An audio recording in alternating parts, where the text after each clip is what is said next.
ሰላም ጤና ይስጥልኝ ብርቱካን እባላለሁ ዛሬ ስለ መርሳት በሽታ ነው የምንነጋገረው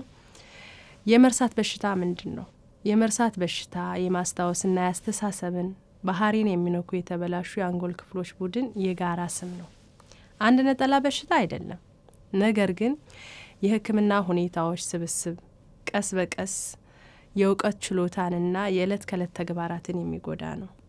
የተለመዱ የመርሳት አይነቶች አንደኛው አልዛይመር በጣም የተለመደው በዋናነት የአጭር ጊዜ ማስታወስ ችሎታን መቀነስና ቀስ በቀስ መነጋገርን መርሳትን ያስከትላል ሁለተኛው ዴሜንሲያ ቫስኩላሪቲ ይባላል በአንጎል ውስጥ ባሉ የደም ስሮች ላይ የሚደርስ ጉዳት ብዙውን ጊዜ ከስትሮክ ወይም በጭንቅላት ውስጥ ደም ከመርጋት በኋላ የሚከሰት ቀስ በቀስ የሚመጣ እድገት ነው ሶስተኛው ደግሞ የመርሳት በሽታ ግፉፊሎዊ